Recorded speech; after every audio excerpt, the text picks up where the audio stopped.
Assalamualaikum warahmatullahi wabarakatuh. Halo semuanya, kembali lagi dengan saya Fuad Adiat Mahabibi. Kali ini kelompok kami membahas tentang mata kuliah belajar dan pembelajaran dengan materi mengenal perkembangan peserta didik sebagai subjek belajar. Pemateri kita hari ini adalah sebagai berikut.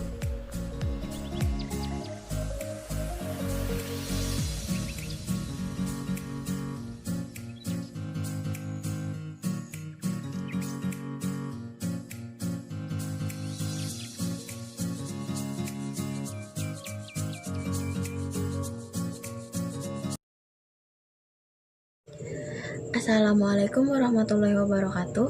Perkenalkan, nama saya Yuni Rahmaliana, absen 15 dari kelompok 4. Di sini saya akan menjelaskan tentang peserta didik sebagai subjek belajar. Proses belajar mengajar merupakan kegiatan yang dilakukan oleh guru dan siswa secara bersama-sama untuk mencapai tujuan yang diharapkan. Guru mengajar dan siswa akan memperoleh pengetahuan, membangun keterampilan, dan mengubahnya menjadi sebuah kebiasaan. Cara belajar aktif merupakan cara belajar yang dituntut dari siswa agar mereka dapat meningkatkan prestasi belajarnya. Oleh karena itu, guru dituntut untuk mendorong siswa belajar secara aktif dan dapat meningkatkan hasil belajar mereka. Seperti yang dikemukakan oleh Slameto, rendahnya hasil belajar yang diperoleh siswa bisa disebabkan oleh adanya faktor intern dan faktor ekstern. Pemilihan model yang tepat dan sesuai untuk setiap konsep membuat tujuan dan proses hasil belajar mengajar dapat tercapai dengan baik. Strategi pembelajaran peningkatan kemampuan berpikir merupakan sebuah model pembelajaran berlangsung. Siswa diberi lebih banyak kesempatan untuk aktif pada saat proses pembelajaran berlangsung. Siswa juga diberi berbagai macam pertanyaan untuk memecahkan sebuah masalah, sehingga siswa lebih banyak mengemukakan pendapatnya dan pada akhirnya dapat menjawab pertanyaan yang diajukan. Siswa adalah salah satu komponen yang menempati posisi sentral dalam proses pembelajaran, baik di luar kelas maupun di dalam kelas. Di dalam proses pembelajaran, siswa sebagai pihak yang ingin meraih cita-cita, memiliki tujuan, dan kemudian ingin mencapainya secara optimal. Dalam hal ini, selama proses pembelajaran, siswa ditempatkan sebagai subjek belajar, bukan sebagai objek. Pandangan yang menganggap siswa sebagai objek belajar itu merupakan sebuah pandangan yang keliru. Karena dengan penempatan ini berarti mengajarkan siswa untuk menjadi pasif. Sedangkan pengertian siswa adalah sebagai subjek mengarahkan agar siswa lebih aktif pada proses pembelajaran. Hal ini selaras dengan pengajaran modern yang menempatkan siswa sebagai pihak yang aktif dalam membentuk pengetahuannya sendiri. Baik, saya akan melanjutkan penjelasan dari teman saya pada slide selanjutnya ini, yaitu tentang strategi peningkatan pembelajaran kemampuan berpikir atau yang biasa disingkat dengan SPPKB. Dalam pemilihan model yang tepat dan sesuai dengan setiap konsep, membuat tujuan proses hasil belajar mengajar sudah dapat tercapai dengan baik. Strategi pembelajaran peningkatan kemampuan berpikir merupakan sebuah model pembelajaran berlangsung. Siswa diberi lebih banyak aktif pada saat proses berlangsung. Siswa diberi berbagai macam pertanyaan untuk memecahkan sebuah masalah, sehingga siswa lebih banyak mengemukakan pendapatnya dan pada akhirnya dapat menjawab sendiri pertanyaan yang diajukannya. Menurut berbagai penelitian, belajar yang efektif hanya akan terjadi jika siswa turut aktif dalam merumuskan serta memecahkan berbagai masalah. Siswa adalah satu komponen yang menempati posisi sentral dalam proses pembelajaran, baik di kelas maupun di luar kelas. Di dalam proses pembelajaran, siswa sebagai pihak yang ingin meraih cita-cita, memiliki tujuan, dan kemudian ingin mencapainya secara optimal. Dalam hal ini, selama proses pembelajaran, siswa ditempatkan sebagai subjek belajar, bukan sebagai objek. Pandangan yang menganggap siswa sebagai objek belajar adalah sebuah kekeliruan, karena dengan penempatan ini berarti mengajarkan siswa untuk pasif, sedangkan pengertian siswa sebagai subjek mengarahkan agar siswa lebih aktif dalam setiap proses pembelajaran yang dilakukannya. baik di kelas maupun di luar kelas. Hal ini selaras dengan sistem pengajaran modern yang menempatkan siswa sebagai pihak yang aktif dalam membentuk pengetahuannya sendiri. Adapun beberapa keunggulan strategi pembelajaran peningkatan kemampuan berpikir atau yang biasa kita singkat sebagai SPPKB adalah sebagai berikut. 1. Atau yang pertama, SPPKB menempatkan peserta didik sebagai subjek belajar. Artinya, peserta didik berperan aktif dalam setiap proses pembelajaran dengan cara menggali pengalamannya sendiri. Yang kedua, dalam SPPKB, pembelajaran dikaitkan dengan kehidupan nyata melalui penggalian pengalaman setiap siswa. Yang ketiga, dalam SPPKB, perilaku dibangun atas kesadaran siswa itu sendiri. Yang keempat, dalam SPPKB, kemampuan didasarkan atas penggalian pengalaman.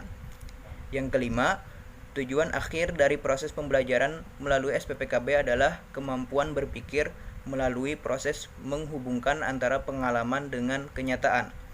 Yang keenam, dalam SPPKB, tindakan atau perilaku dibangun atas kesadaran diri sendiri.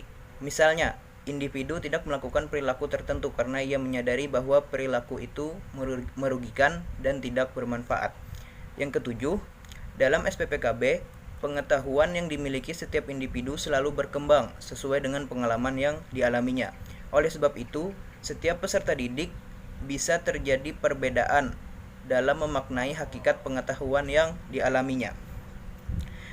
Dan yang terakhir, yang kedelapan, tujuan yang ingin dicapai oleh SPPKB adalah kemampuan siswa dalam proses berpikir untuk memperoleh pengetahuan. Maka kriteria keberhasilan ditentukan oleh proses dan hasil belajar. Nah, kali ini saya akan membahas tentang tahapan menurut Sanjaya. Yang pertama itu ada tahap orientasi. Tahap orientasi ialah tahap di mana guru mulai mengkondisikan siswa pada posisi siap untuk melakukan kegiatan pembelajaran. Biasanya di sini guru akan menjelaskan tujuan pembelajaran, hal apa yang akan dicapai, dan bagaimana proses pembelajaran itu akan berlangsung. Yang kedua itu ada tahap pelacakan. Tahap pelacakan ini ialah tahap memahami pengalaman dan kemampuan siswa. Nah, pada tahap inilah guru mengembangkan dialog dan tanya jawab untuk mengungkap kemampuan atau hal apa saja yang dimiliki oleh si siswa tadi. Apabila pengalaman tersebut relevan dan sesuai dengan apa yang akan dikaji, biasanya guru akan menentukan kembali bagaimana ia harus mengembangkan dialog dan tanya jawab untuk tahapan-tahapan yang selanjutnya. Yang ketiga itu ada tahap konfrontasi. Tahap konfrontasi ini ialah tahapan penyajian persoalan yang harus dipecahkan. Nah, pada tahap ini guru dapat memberikan persoalan-persoalan yang menentukan jawaban atau jalan keluar dari permasalahan tersebut. Yang keempat itu ada tahap inquiry. Tahap inquiry ialah tahap di mana siswa belajar dengan sesungguhnya. Pada tahap ini biasanya guru itu memberikan ruang dan kesempatan kepada siswa untuk mengembangkan gagasan dalam upaya memecahkan masalah. Nah, kelima itu ada tahap akomodasi. Tahap akomodasi ialah tahapan pembentukan pengetahuan baru. Tahap ini siswa dituntut untuk menentukan kata kunci dari permasalahan, dan tugas guru di sini biasanya hanya untuk membantu membimbing agar siswa dapat menyimpulkan dari permasalahan tadi. Yang keenam itu ada tahap transfer. Tahap transfer ialah tahap penyajian masalah baru. Pada tahap ini bertujuan agar siswa mampu mentransfer kemampuan berpikirnya. Dan pada tahap ini guru akan memberikan tugas yang sesuai dengan pembahasan tadi. Sekian dari saya, terima kasih. Perkenalkan, nama saya Husnul Hatimah. Saya ingin menjelaskan ciri-ciri perkembangan peserta didik. Ciri-ciri perkembangan menunjukkan gejala-gejala yang relatif teratur, sehingga terjadi pola-pola perkembangan yang sistematis. Pada pembahasan sebelumnya, kita telah mengetahui apa itu perkembangan peserta didik. Perkembangan peserta didik merupakan bagian dari pengkajian dan penerapan psikologi perkembangan yang secara khusus mempelajari aspek-aspek perkembangan individu yang berada pada tahap usia sekolah dasar dan usia sekolah menengah. Sebagai individu yang tumbuh dan berkembang, peserta didik memerlukan bimbingan dan pengarahan yang konsisten menuju titik optimal kemampuan fitrahnya. Adapun ciri-ciri perkembangan peserta didik, yang pertama sistematis. Artinya setiap unsur fisik dan psikis saling memberi pengaruh, bahkan saling bergantung, seperti fisik, emosi, intelijensi, kemampuan sosial berkembang mengikuti pola tertentu. Yang kedua ada progresif, adalah perubahan yang bersifat maju, meningkat bahkan mendalam, baik itu secara kuantitatif, fisik, maupun secara kualitatif, fisikis. Nah, perkembangan itu never ending proses. Perkembangan tidak akan berhenti sampai individu tersebut mati. Nah, dalam hal ini, perkembangan yang dimaksud terkait dengan pengalaman dan pengetahuan. Yang ketiga, sinambung atau berkesinambungan adalah perubahan kontinu organisme yang berlangsung secara teratur, atau perubahan pada bagian atau fungsi organisme yang secara beraturan. Seperti terjadinya perubahan dalam aspek fisik, matangnya kemampuan berpikir, mengingat, dan berkreasi. Terus, kontrol atau aturan dari luar orang tua menjadi kontrol atau kesadaran diri sendiri. Perkenalkan, nama saya Umi Kalsum, nomor absen 48. Saya akan menjelaskan bagian C, perkembangan belajar sesuai dengan perkembangan peserta didik. Pada dasarnya, perkembangan peserta didik sejalan dengan proses belajar yang mereka lalui. Nah, semakin meningkatnya perkembangan mereka, maka semakin bertambah juga porsi dan bobot belajar. Beberapa aspek yang saling berketerkaitan diantaranya adalah 1. Aspek fisik dan motorik. Perkembangan fisik individu meliputi 4 aspek, yaitu struktur fisik itu sendiri, lalu sistem saraf, kekuatan otot, dan juga kelenjar endokrin. Aspek perkembangan ini sangat mempengaruhi seluruh aspek perkembangan lainnya. Sebagai contoh, struktur fisik yang kurang normal akan berpengaruh terhadap kepercayaan diri seseorang. Ini berkaitan dengan aspek perkembangan emosi, kepribadian, dan sosial. Lalu yang kedua, aspek kognitif dan intelektual. Perkembangan kognitif berkaitan dengan potensi intelektual yang dimiliki individu, yakni kemampuan untuk berpikir dan memecahkan masalah. Nah, aspek kognitif sendiri dipengaruhi oleh perkembangan sel-sel syaraf pusat pada otak. Lalu yang ketiga, aspek perkembangan sosial. Pencapaian kematangan dalam interaksi sosial merupakan tanda perkembangan sosial seseorang. Perkembangan sosial seseorang sangat dipengaruhi oleh lingkungan sosial di mana ia berada, baik keluarga, teman sebaya, guru, dan masyarakat sekitarnya. Yang keempat adalah aspek perkembangan bahasa. Seorang ahli teori bahasa mengatakan bahwa perkembangan bahasa tergantung pada pematangan otak secara biologis. Lalu yang kelima, aspek perkembangan emosi. Sejumlah penelitian tentang emosi anak menunjukkan bahwa perkembangan emosi mereka bergantung kepada faktor kematangan dan faktor belajar. Lalu, yang keenam ada aspek kepribadian dan seni.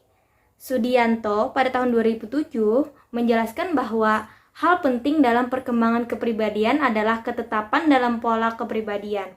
Artinya, terdapat kecenderungan ciri sifat kepribadian yang menetap dan relatif tidak berubah.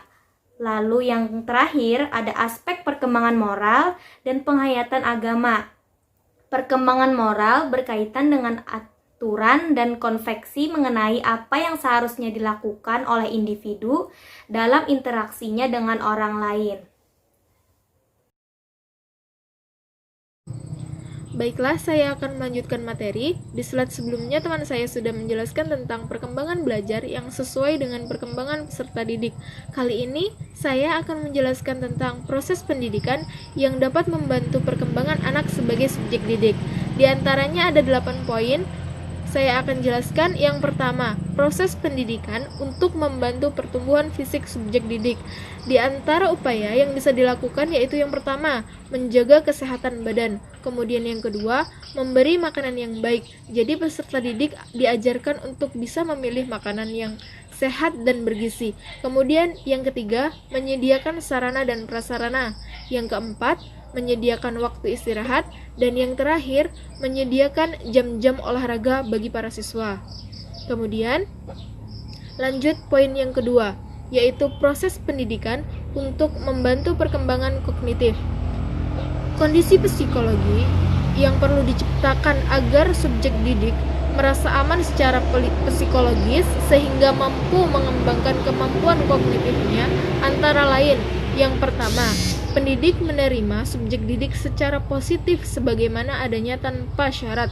Kemudian, yang kedua, pendidik menciptakan suasana di mana subjek didik tidak merasa terlalu dinilai oleh orang lain. Kemudian, yang ketiga, pendidik harus bisa berempati. Dan yang keempat, penting bagi pendidik untuk mengetahui isi dan ciri-ciri dari setiap tahap perkembangan kognitif peserta didiknya sehingga dapat mengambil keputusan dan tindakan yang edukatif. Kemudian yang terakhir, model pembelajaran yang aktif adalah tidak menunggu sampai peserta didik siap, tetapi guru menciptakan lingkaran belajar sehingga dapat memberi kemungkinan maksimal subjek didik untuk berinteraksi secara edukatif. Nah, lanjut poin yang ketiga, yaitu proses pendidikan untuk membantu perkembangan kreativitas. Di sini menurut Asrori, bahwa cara membimbing perkembangan anak-anak kreatif yaitu diantaranya yang pertama, menciptakan rasa aman kepada anak untuk mengekspresikan kreativitasnya. Kemudian yang kedua, mengakui, menghargai gagasan anak.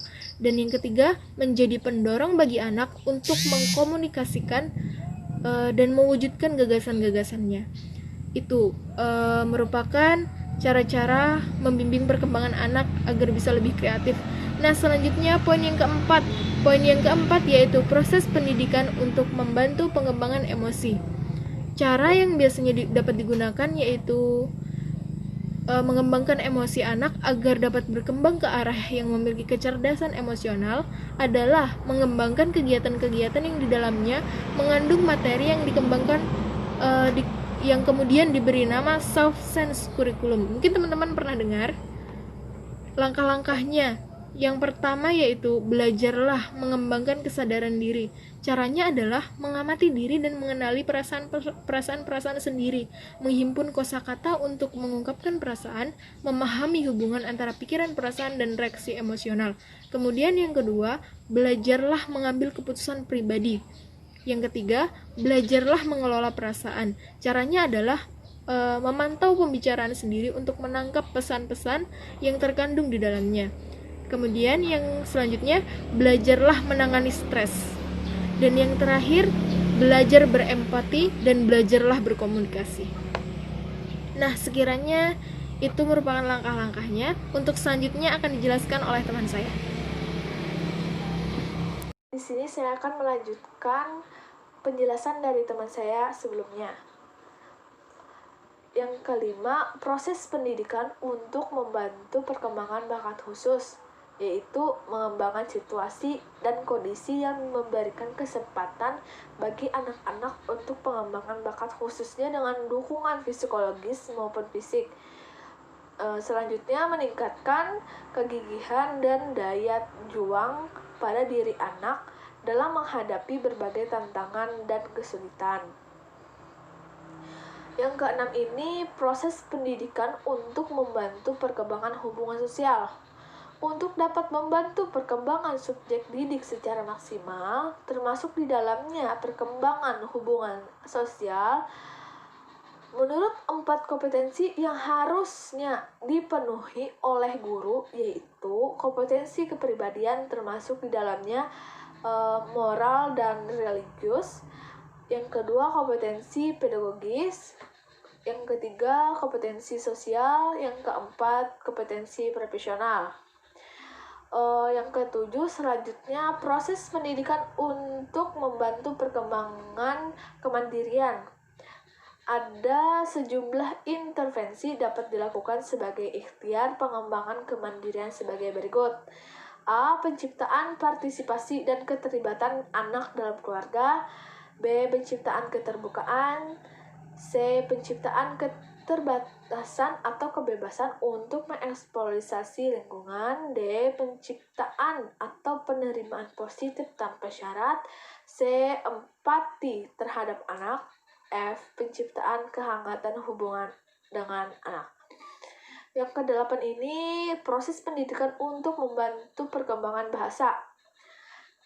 Kemampuan berbahasa subjek ini dapat dikembangkan secara optimal apabila sejak dini diperkenalkan dalam lingkungan yang memiliki kekayaan variasi dalam kemampuan berbahasa yang benar. Yang ke-9, proses pendidikan untuk membantu perkembangan moral. Kohbrink 1995 mengatakan dalam Asrori 2008 memberikan ilustrasi tentang penerapan prinsip utama dari rangsangan dan berkenan dengan lingkungan terhadap proses kesempatan, partisipasi, dan pengambilan peran sosial. Terima kasih. Kesimpulan materi kita hari ini yaitu siswa sebagai subjek mengarahkan agar siswa lebih aktif dalam proses pembelajaran. Hal ini selaras dengan sistem pengajaran modern yang menempatkan siswa sebagai pihak yang aktif dalam membentuk pengetahuannya sendiri. Kemudian, tujuan pengembangan manusia menjadi subjek yang aktif ialah agar siswa mampu mengembangkan seluruh potensi yang dimilikinya dan mengembangkan kehidupannya di masyarakat yang selalu berubah. Kemudian, ciri-ciri perkembangan peserta didik terbagi menjadi 3, yaitu bersifat sistematis, progresif, dan berkesinambungan.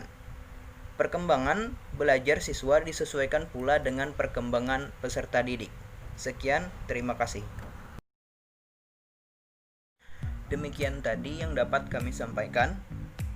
Saya mewakili seluruh teman-teman yang bertugas mengucapkan terima kasih banyak atas perhatiannya dan memohon maaf apabila dalam penyampaian kami masih terdapat kekurangan dan kekeliruan. Sekian, wassalamualaikum warahmatullahi wabarakatuh.